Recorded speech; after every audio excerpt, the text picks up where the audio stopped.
We're going to take plenty of time for review. We only have one more lesson next week, and we really want to nail down what this book is all about. You know, sometimes we come to the Word of God, and we preach in a way to inspire and lift up and encourage and commission, and yes, it's very, very fruitful to come to the Word of God and see it as God intended, as the story and the narrative are told.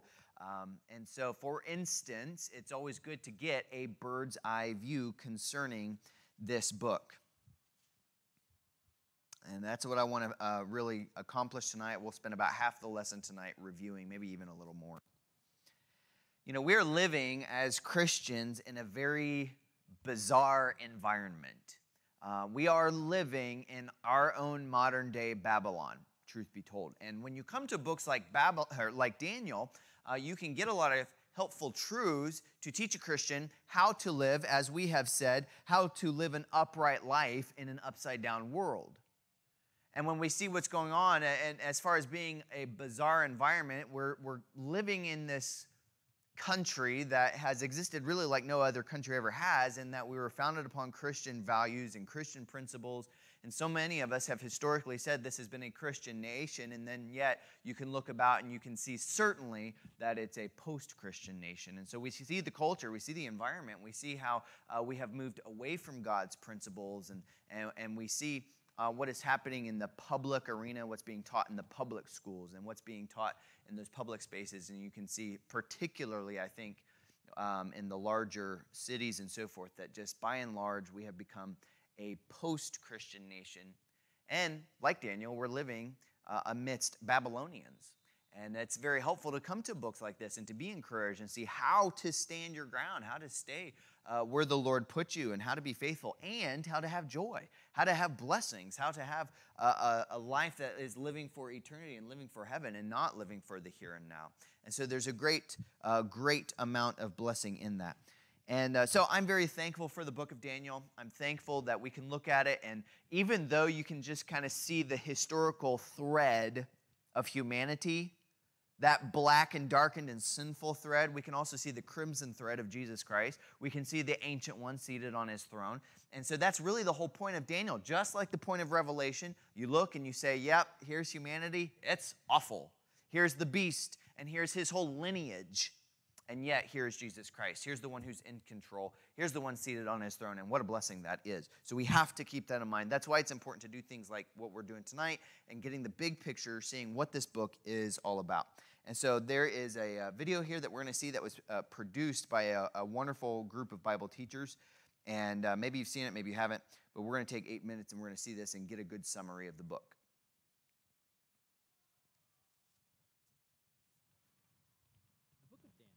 The story is set right after Babylon's first attack on Jerusalem, and they had plundered the city and its temple and taken a wave of Israelites into exile. Among them were 4 men from the royal family of David: Daniel, who's later named Belteshazzar, and his 3 friends, who you probably know by their Babylonian names: Shadrach, Meshach, and Abednego. This book tells of their struggles to maintain hope in the land of their conquerors. The book's design seems pretty simple at first. Chapters 1 through 6 contain stories about Daniel and his friends in Babylon, while chapters 7 through 12 contain the visions of Daniel about the future. But this 2-part shape is made even more interesting by another design feature, and that's the book's language. It begins in Hebrew, the language of the Israelites, but chapters 2 through 7 are written in Aramaic, a cousin language to Hebrew spoken widely among the ancient empires. But then in chapters 8 through 12, it goes back to Hebrew. This design shows how chapters 2 through 7 are a coherent section, but it also highlights the importance of chapters 2 and 7 for understanding the later chapters of the book. Let's just dive in. Chapter 1 introduces the basic tension of the first half of the book. Daniel and his friends, they're really wise and capable, and they're recruited to serve in the royal palace of Babylon. But they're pressured to give up their Jewish identity by living and eating like Babylonians and violating the Jewish food laws found in the Torah. So they refuse, and they choose faithfulness to the Torah, and it puts them in danger. But God delivers them, and they end up being elevated by the king of Babylon. After this begins the Aramaic section, which you'll see has this really cool symmetrical design. So first, the king of Babylon has a dream. that, it turns out, only Daniel is able to interpret. It's about a huge statue made of 4 types of metal, and it symbolizes a sequence of kingdoms, and the head is Babylon. But then a huge rock comes flying in, and it shatters the statue, and it becomes this huge mountain. Now, this dream is the first of many symbolic visions in the book, and this one introduces the basic storyline of them all. Daniel says that the statue represents a train of human kingdoms following from Babylon, and they will all fill God's world with violence. But one day, God's kingdom will come and will confront and humble the arrogant kingdoms of this world and fill the world with the healing justice of God's reign and rule. After this, chapter 3 tells the famous story of Daniel's 3 friends who refuse to bow down and worship a huge idol statue, which, like the statue in chapter 2, represents the king and his imperial power. And so the friends are persecuted. They're thrown into a fiery furnace, but God delivers them from death, and they're exalted by the king, who now acknowledges their God as the true one. After this come a pair of stories about 2 Babylonian kings, the father, Nebuchadnezzar, and then his son, Belshazzar. They're both filled with pride because of their imperial power. And so, like in chapter 2, God warns them both through dreams and then visions, which, also like chapter 2, only Daniel can interpret. He says that both kings are to humble themselves before God, and both kings arrogantly resist. So Nebuchadnezzar is stricken with madness. He becomes like a beast in the field. But then he humbles himself before God, and his humanity returns to him. He's restored as king. This is in contrast with his son, Belshazzar, who doesn't humble himself before God, and he's assassinated that very night. Now, these 2 stories draw this imagery from Genesis chapters 1 and 2 and Psalm 8, where humans are depicted as the royal image of God. He's given them authority to rule over the beasts of the field and the birds of the air on behalf of God, who is the world's true king. But when human kingdoms forget that, when they rebel and make themselves and their power into a god, they become less than human, like violent beasts who will face God's justice. Which brings us to chapter 6, the pair of chapter 3. And this time it's Daniel who's being persecuted because he refuses to pray and worship the king as a god. And so, like the friends, he's sentenced to death and he's thrown into a lion's den. But God delivers him from the beasts, and like the friends, the king exalts Daniel and praises his God, which brings us to chapter 7. It's the pair of chapter 2 and the center of the book where all its themes come together. It's another dream, but it's Daniel's this time.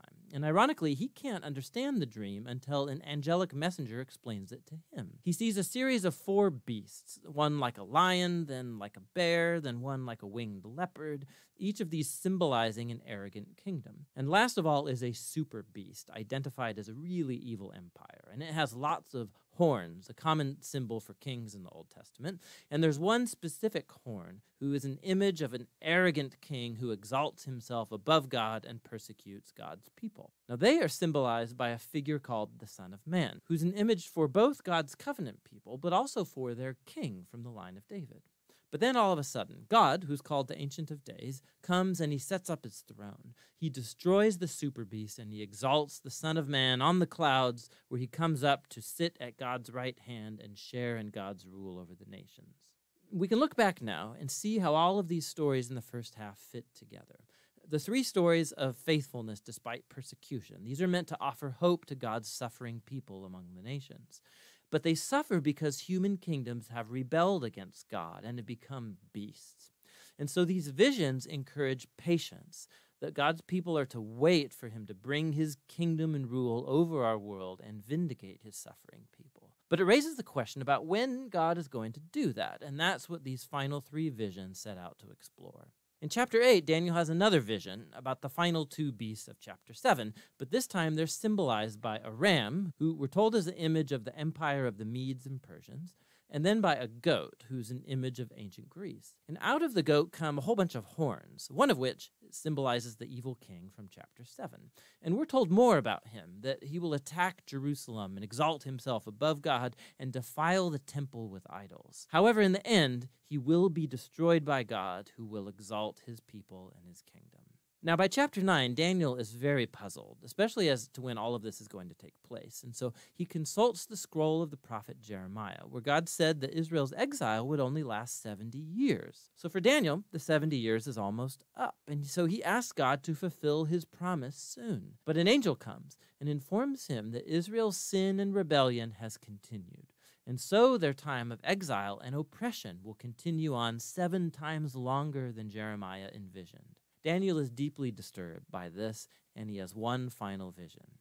We're shown the same sequence of kingdoms. It's Persia, then Greece, and Alexander the Great, followed by lesser kings, all leading up to this final king of the north, who will invade Jerusalem, set up idols in the temple, and exalt himself above God. But then, all of a sudden, this king comes to ruin.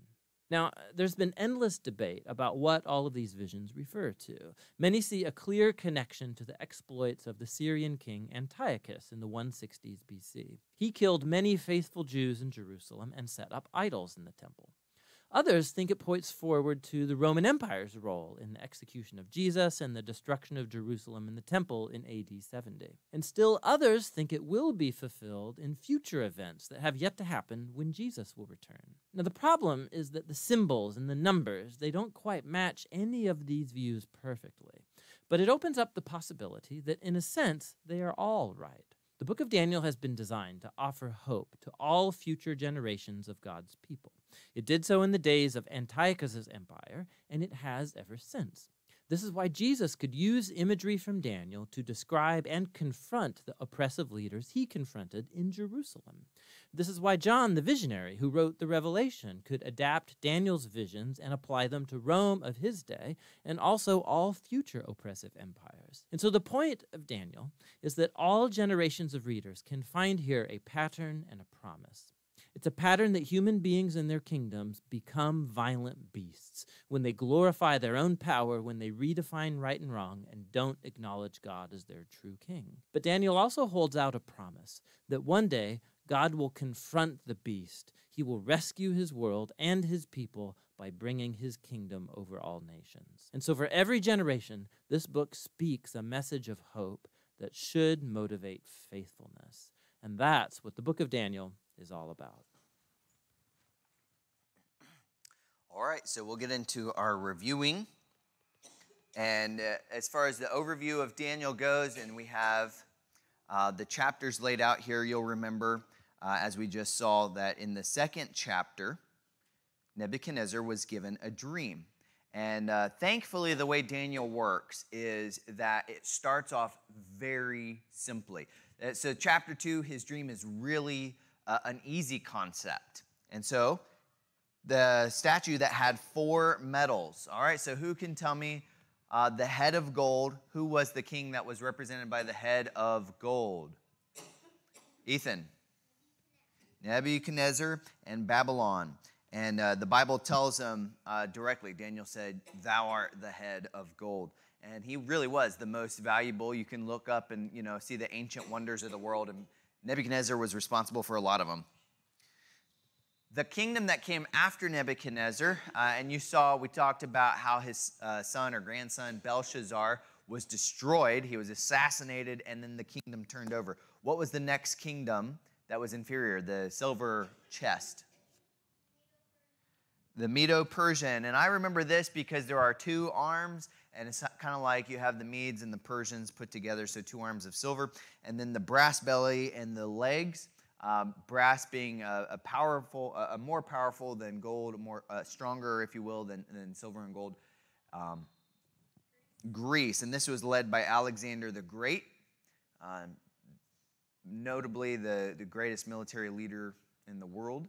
And then after that, there was a slow transition. It took centuries, actually, for Greece to transition. But what was the 4th kingdom represented by iron legs?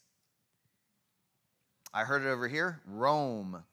Rome was the strong kingdom. Iron, of course, is the strongest one here. Now, the iron began to mix with clay, and in each of these visions, this final kingdom is known as the divided kingdom.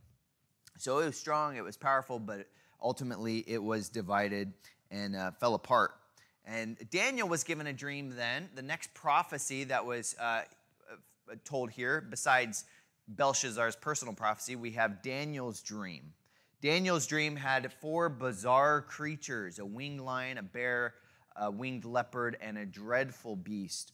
And these are talking about the kings, which right there in Daniel 7:17, it says, "These great beasts which are 4 kings." So in the first one, it gave us the nations. And in the second vision, now it gives us the king. See how God is so merciful to us and to Daniel. He gives a little bit of information. He says, here, Daniel, have a dream. Mull over that one for 20 years. And then I'll give you another dream, right? So thank the Lord, this comes in bits and pieces. And so now we're like in second grade, all right? Here we go. The winged lion, who was it? What king was the winged lion? Class? Nebuchadnezzar, very good. And the winged lion in that vision, he fell. His wings were plucked and he fell, but he stood up again with the heart of a man. That literally being interpreted, or figuratively, I guess, being interpreted into what happened with Nebuchadnezzar going crazy for 7 years. The lopsided bear represented the Medes and the Persians. All right, let's go back. Who was the most famous king of the Medes and Persians? God prophesied that he would allow Israel to go back. Who was this king? Whoa, you guys are on it. Very good. Cyrus, he was the one God prophesied to Israel, said he will be the one that allows them to go back. Cyrus submitted to that, and sure enough, the prophecy went according to God's word. The winged leopard, he had 6 wings, apparently 3 times faster than the lion maybe, but at any rate, he was swift. Swift. What was this king's name? And the dreadful beast is the most powerful of all. This was the one that Daniel was most interested in. He saw all 4, but he really wanted to know about the 4th one. In fact, an angel wanted to know about the 4th one. He is the most dreadful. Who was this one? Antichrist. Antichrist. And this 4th beast is always sort of the most ambiguous or sort of unclarified, if you will. And so you can look at history and you can go, oh, that's definitely Cyrus. That is definitely Alexander. And when it comes to the 4th one, some men have looked through history and they've said, well, that's Antiochus. Others have said this was perhaps Titus or Nero or Caesar. Probably somebody went, this is Adolf Hitler. You know, there's just been all sorts of men throughout the history of the world. And so this one's a little more open-ended, but we know for sure that while all these men are pictures of the Antichrist, Jesus taught us, Paul taught us, and it was revealed to John in the Revelation, there is coming the Antichrist. Daniel's second vision came when he was an old man. And in this particular dream, he said, I was at the river of Shushan. He saw the Persian palace. And so this was in the coming future. Now this is real easy here. What nation was represented in this dream? Persia. All right, that's pretty easy. A ram came out of this river, which was apparently a man-made canal, but a ram in his vision came out of this thing and began stamping all over the place, destroying everything, working its way westward. Daniel 8:20 specifically tells us that the ram is the, what empire? Medes and Persians empire, the Media Persia. So ram, the animal, represents all of the nation. It is the horns that represent the man. Same thing with this rough goat or the he-goat. What was the next nation? Greece. Now, what's going on with this one? How come we don't have Babylon in this dream? Why is Daniel dreaming and there's no Babylon?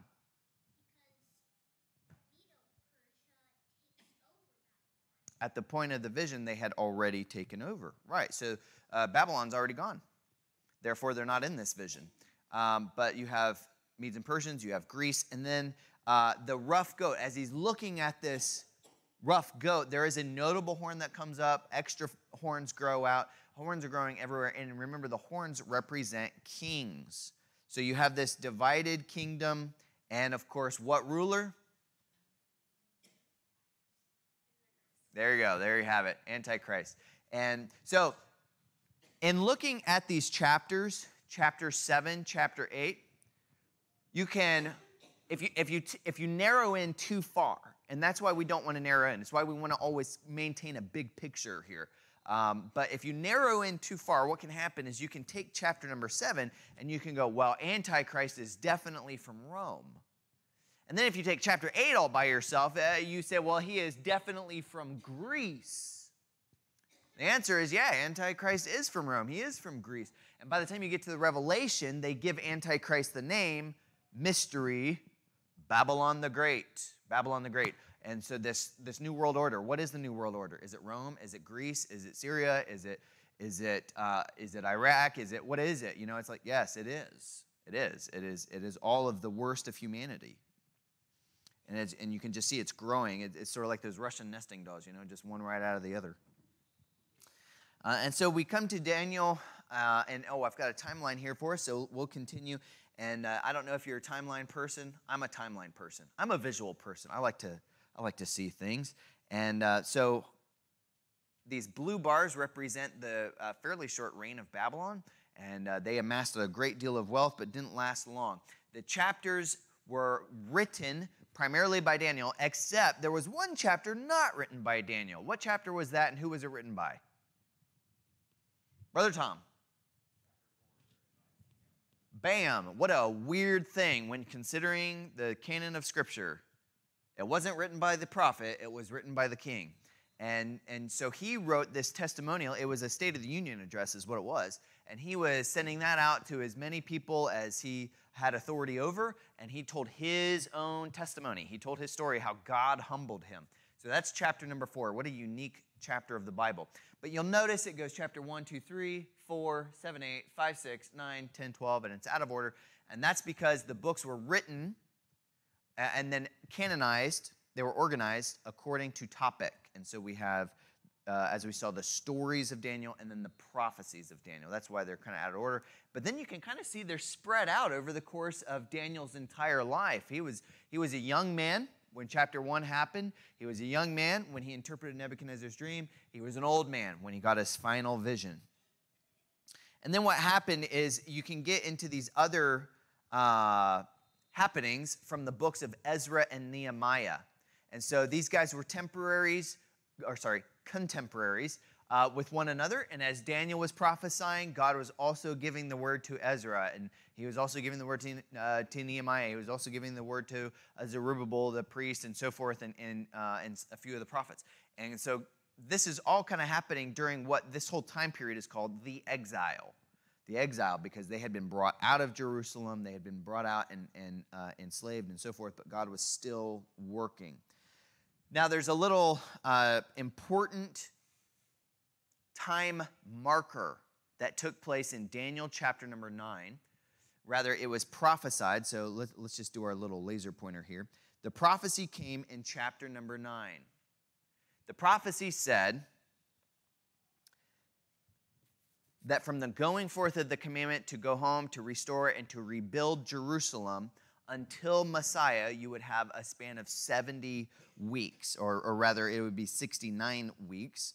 And so you have this marker where it was told from that going forth, where they went back and they started to restore Jerusalem, from the point of Nehemiah, you can start the timer. It would be 69 times 7 years until your salvation comes. And so that brings us all the way to the cross, way over here, all the way to Jesus Christ. From the commandment unto Messiah would be 69 weeks. The word week is the Hebrew word that means 7, and specifically in prophecy, it means 7 years. So 69 times 7 years. Now, the significance of this is all about how Israel was violating God. God had already told them, keep the Sabbath holy. And they did not. So he says, fine, you don't keep the Sabbath holy, you get 70 years in judgment. So he allows for Babylon to crush them, to enslave them, to oppress them. And now, at the end of 70 years, Daniel's praying, dear God, it's time to go home. Please keep your word. He is probably an 80-year-old man praying this. I'm so excited to go home. Yeehaw. It's like somebody's going to wheel him over back to Jerusalem. Let's go, Daniel. And he was ready to go. And so he's at this point in his life where he's ready. But the angel appears to him and says, Israel has continued to violate. So it's now 70 times 7.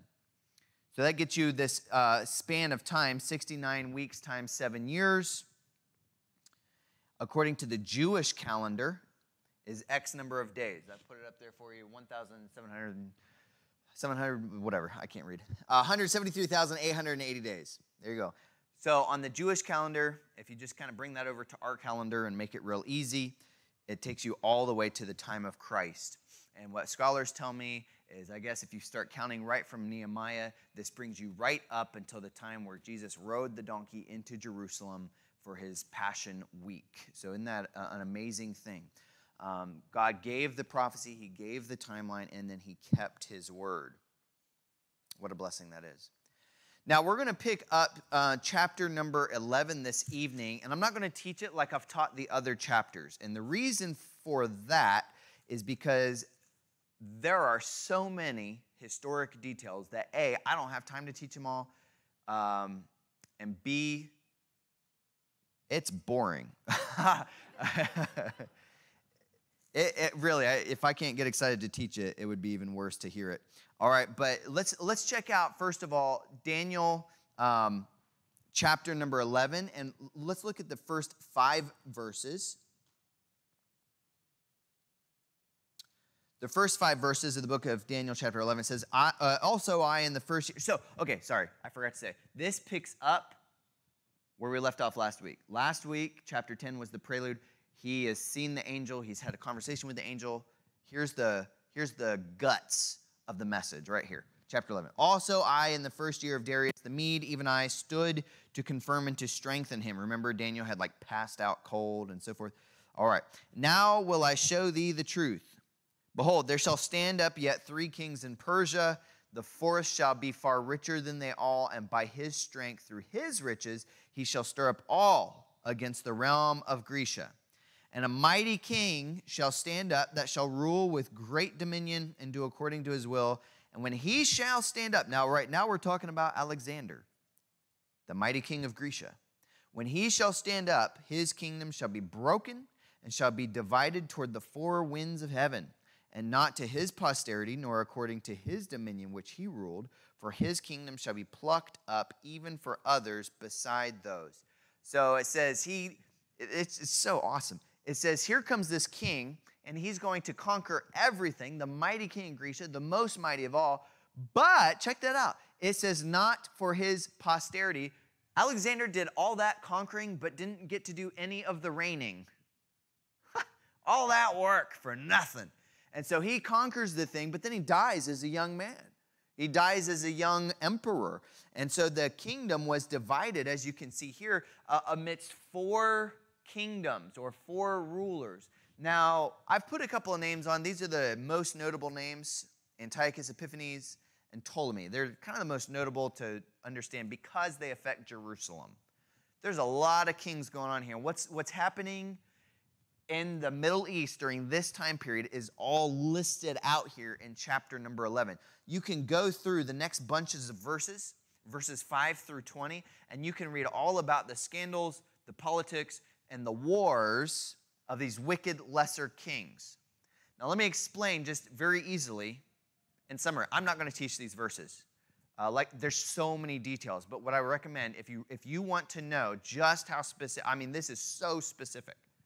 If you want to know how specific it is, I would recommend to you going and getting this passage and reading alongside a commentary. One very excellent commentary would be Jamieson, Fawcett, and Brown, and that would reveal to you all these details, because you can look and they say, well, yeah, that's Antiochus' wife, and they've compared the Bible with history, and all the scandal, all the killing and backstabbing and selling wives and all that stuff. It's there, and it lines up perfectly with history. But like I said, it's a lot of detail that I don't think necessarily bears a ton of fruit to what we're trying to get at tonight. But I recommend Jamieson, Fawcett, and Brown, or probably most commentaries would show you all the details. And so what Daniel has seen is now being revealed to him in grand detail. He has had an entire lifetime to meditate on what God has told him. As a young man, he saw 4 mighty kingdoms in Nebuchadnezzar's dream. So as a young, godly Daniel, he's going, wow, all right, so there's Babylon, but Babylon's not going to last forever. There's going to be another kingdom, and then another kingdom, and then another kingdom. And so as a young man, he was told, there's a timeline. There are mighty kingdoms that are going to come one right after another, and then they'll all be destroyed by the stone, the kingdom of Jesus Christ, the kingdom cut without hands. So now Daniel's got that in his mind for a few decades. What's next? He gets another vision. There's some kings coming. He's told about 4 major kings. He's not told of all the kings. And by the way, there's dozens, maybe hundreds of them. Okay, we're talking about centuries. These guys don't last long in office, okay? Because somebody's always ready to kill them and take his throne. So historically speaking, there were tons of Persian kings. There were tons of Grecian kings. He doesn't get all those details. He gets the major ones. Bam, you've got Nebuchadnezzar. Bam, you've got Cyrus. And bam, you've got Alexander. And then boom, we've got Antichrist. So he's been given the bird's eye view, the grand scope of things. And so far, I think we're all tracking with that, right?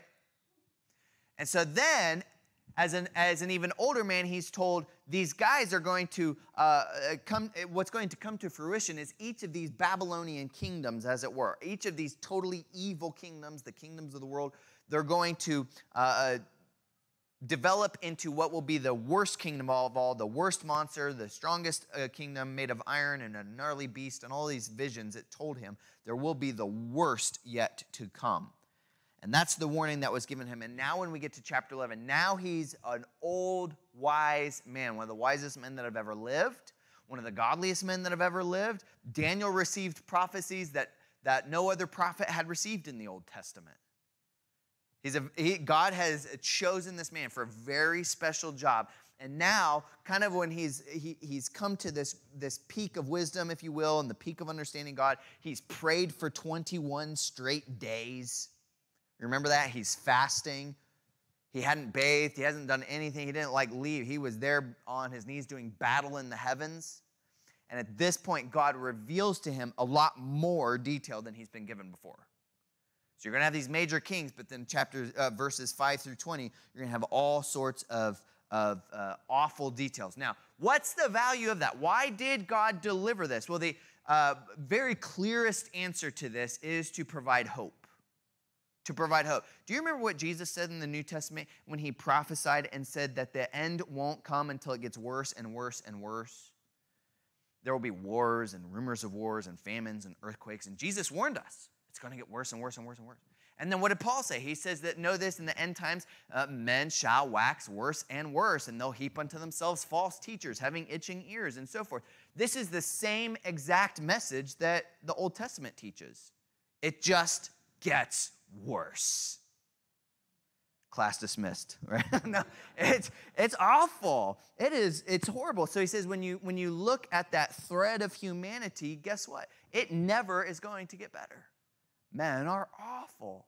So Daniel's looking at this and he's sweating bullets and he's passing out cold in the midst of this vision. But he's here to say, yeah, it is getting worse, and yet God is on his throne.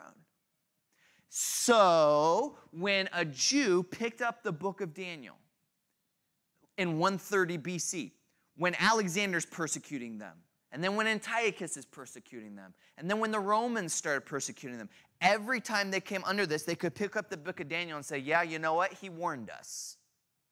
It's getting worse. And when Christians are getting their heads cut off by Muslims, they can pick up the book of Daniel and say, yeah, it gets worse. And when the unthinkable happens to Christians in this world, and when the Jews suffer one Holocaust after another, it was all foretold. So a lot of these details line up with things like the happenings of Antiochus or with Rome and Titus. But what we heard in that summary video earlier was that the details don't line up 100% with any one situation. So you can read chapter 11, you can go back and read chapter 7, and you can think to yourself that's probably Antiochus, but it's sort of 80% mostly accurate to that one scenario. And you say, oh, all right, well, I guess it's not Antiochus. I guess Antiochus wasn't the Antichrist. And so we go over to Rome, and we go, well, you know what? Titus has brought the temple down to rubble. He has killed off 100,000 of the Jews and so forth, and you go, I wonder if he's the Antichrist. But he doesn't quite line up 100% either. So what you find is the Jews can pick this up, and in the midst of their tragedies, in the midst of the oppression, they can say, the Lord talked about all this. The Lord knew what was going to happen. The Lord currently knows what I'm going through right now. And so it's all spelled out. And you know what? It's there, and it's helpful, even though these guys, you know what? he's not quite the Antichrist. He's a picture of the Antichrist. He's a foreshadowing of what's to come, but it will get worse. Then when we come to the verses 21 through 45, what we see then is a transition. 5 through 20, I believe, is very, very accurate to history. So I think what we see in Daniel is you get the middle verses that teach us what has already happened, and then I believe what we're seeing here in verse 21 is a transition into what's to come. This guy's different. The one that we're about to read about, there's all sorts of kings in the past verses, but this one, look at verse number 21. What's he called? In his estate shall stand up a vile person. So when we introduce this vile person, all of a sudden now we have somebody that is worse than the other guys. The other guys were horrible, but this one is vile. And all these verses are going to do with the vile man. All right. Stand up a vile person to whom they shall not give the honor of the kingdom, but he shall come in peaceably and obtain the kingdom by flatteries. Isn't that what we hear in Revelation? Isn't that what we heard in Daniel 9? Is that the Antichrist comes with a peace treaty, some kind of a false covenant idea? So he obtains the kingdom by flatteries, verse 22. And with the arms of a flood shall they be overthrown from before him, shall be broken, yea, also the prince of the covenant. So this guy called the prince of the covenant breaks everyone. After the league made with him, he shall work deceitfully, for he shall come up and shall become strong with a small people. He shall enter peaceably, even unto the fattest places of the province. He shall do that which his fathers have not done, nor his fathers' fathers. He shall scatter among them the prey and spoil and riches, yea, and he shall forecast his devices against the strongholds, even for a time. He shall stir up his power and his courage against the king of the south with a great army. And the king of the south shall be stirred up to battle with a very great and mighty army, but he shall not stand, for they shall cast devices against him. Yea, they that feed of the portion of his meat shall destroy him, and his army shall overflow, and many shall fall down slain. And both these kings' hearts shall be to do mischief, and they shall speak lies at one table, but it shall not prosper, for yet the end shall be at the time appointed. Now, where I'm going to pause, and I want to bring something to attention that many people will say, this is history. If we're looking at the divided kingdom of Greece, and we bring up this king once again, Antiochus Epiphanes, when he got his power, he began to move down towards Egypt, and he began conquering city after city until he got to Alexandria. And if you're reading this text right here, you're reading about this vile guy who goes forward, and the king of the north approaches the king of the south, and they have combat, but the king of the south stops him. Historically speaking, what took place was Antiochus was moving into Egypt, but Alexandria, led by Ptolemy, stopped him. They pushed him back. So in being pushed back, he found himself persecuting this region, which is Israel. And so because one reason being, Antiochus could not have Egypt, he could not get Alexandria, and so he vented his wrath, if you will, against Jerusalem. Of course, we would know that he vented it there because that's God's people and because he was doing the works of Antichrist. He was waging a Holocaust against them. He killed 80,000 Jews. He enslaved 40,000 Jews, and he sold off another 40,000 Jews. This man was awful. He was the Old Testament Antichrist. And yet, it's not a total 100% accurate story of what was told. But the time is appointed. That's a big thing to understand here. Verse 27, it says there should be a time appointed. Verse 29, there is a time appointed. All this is within the restraints of God's control. Remember when Job's story took place and Lucifer had to, Satan, the deceiver, he had to stand before God, and God said, you can afflict Job, but here's your parameters. You see, Antichrist, Satan, it doesn't matter who it is, they have to operate within the parameters of God's authority. So there's a time appointed. The next several verses tell how he's going to afflict. Verse number 39, thus shall he do in the most strongholds with a strange God. whom he shall acknowledge and increase with glory, and he shall cause them to rule over many and divide the land for gain. Verse 40, and at the time of the end shall the king of the south push at him, and the king of the north shall come against him like a whirlwind, with chariots, with horsemen, with ships. He shall enter over the countries and shall overflow and pass over. He shall enter also. Now check this out. This is where the affliction of Jerusalem happens. He shall enter also into the glorious land, the promised land. And many countries shall be overthrown, but these shall escape out of his hand, even Edom and Moab and the chief of the children of Ammon. He shall stretch forth his hand also upon the countries, and also the land of Egypt shall not escape. But he shall have power over the treasures of gold and silver, and over the precious things of Egypt, and Libyans and Ethiopians shall be his steps. But tidings out of the east and out of the north shall trouble him. Therefore he shall go forth with great fury to destroy and utterly to make away many. And he shall plant the tabernacles of his palace between the seas and the glorious holy mountain. Yet he shall come to his end, and none shall help him. This tells a great deal of what took place in this time frame. And let me just bring this time frame back up to give you an idea of what we're talking about here.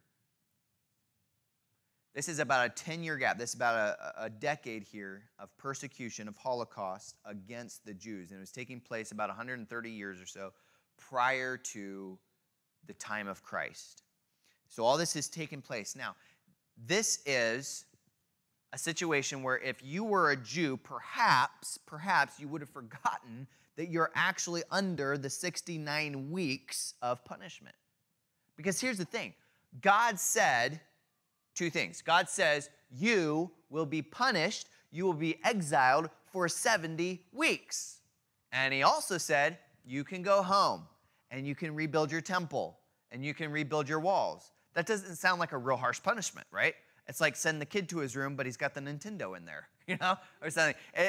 So here he says you're going to be punished, but he also says you get to go home. And I get the sinking feeling here that the Jews might have forgotten the fact that God's glory had departed from them. They had forgotten that, yep, they had a temple, but there's no God in the temple. They had walls, but they didn't have the defense of their Lord. So on the outside, things look like Israel. But they did not have the presence. They did not have the Shekinah glory of God.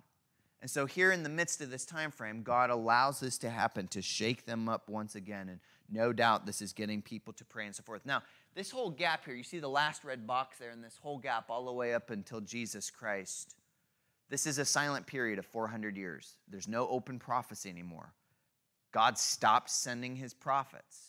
God stopped sending the word. There is no open prophecy. I mean, God's glory was departed from Israel. Probably, no doubt, I would imagine something like this would shake them up in their faith and get them to praying once again. Now, I want to bring a few things to attention very quickly. Hopefully, we can close this up in 5 minutes. Here we go. Let's jump back in our Bibles to Daniel 7.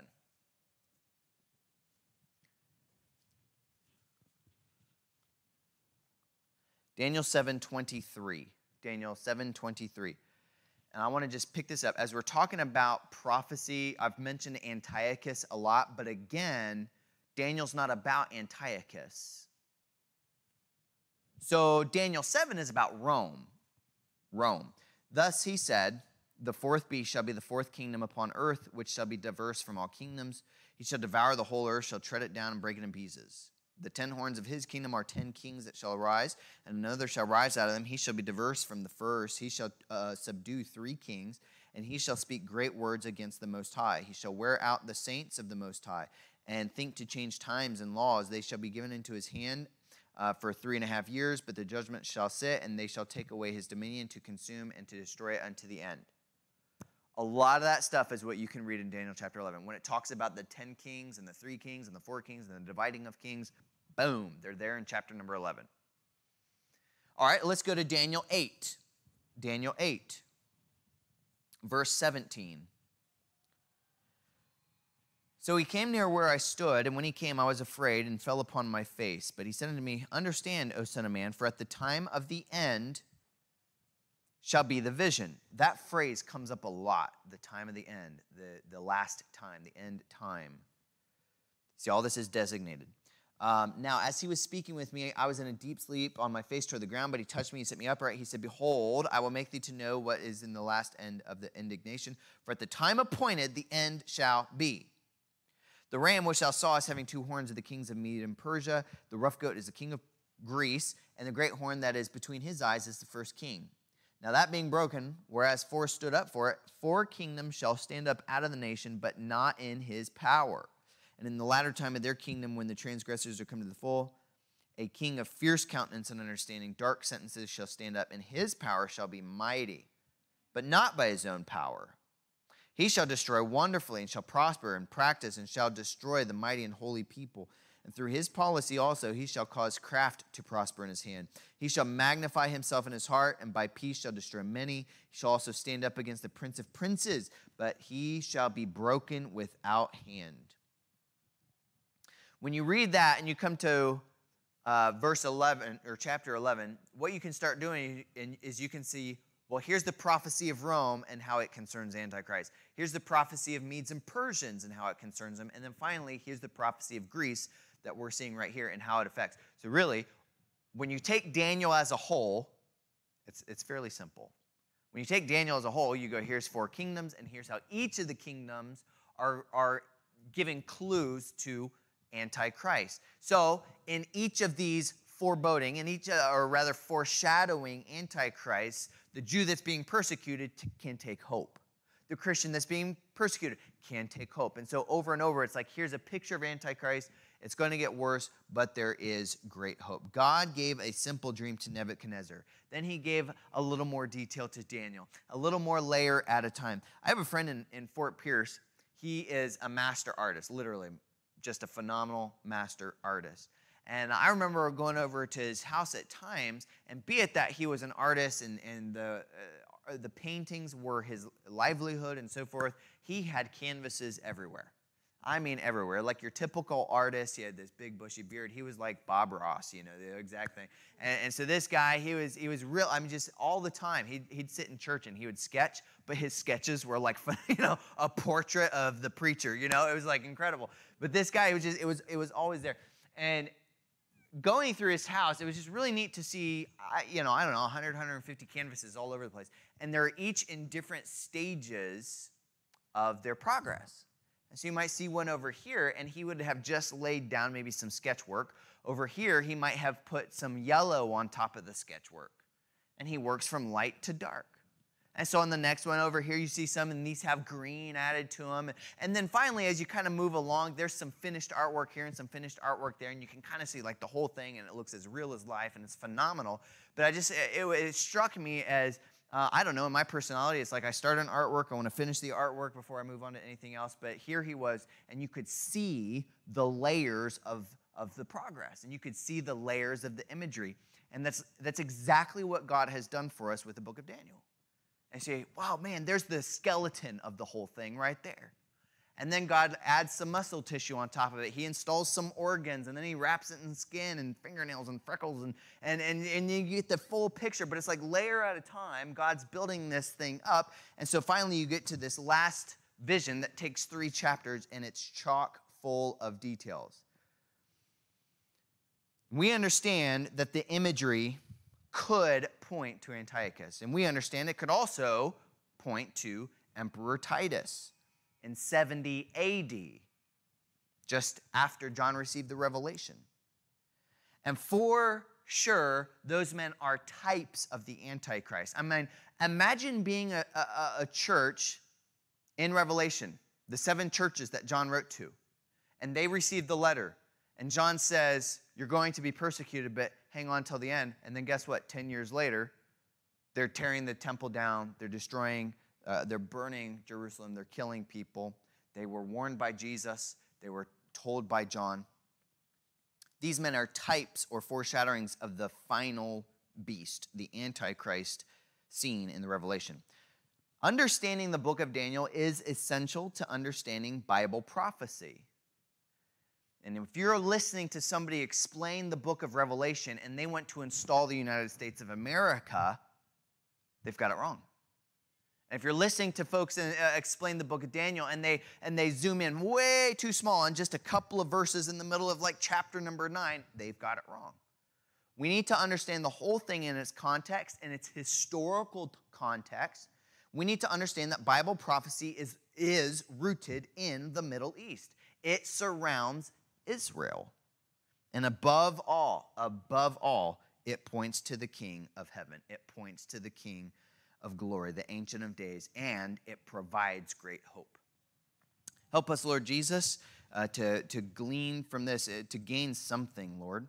And some of this material, it's a little heavy and academic and so forth. Would you please help us to understand the warnings that you have given, that it will just continue to get worse and worse. And it's not something worth fretting over, but teach us, Lord, how we might live an upright life in an upside-down world. I love you, Jesus, and I pray in your holy, holy name. Amen.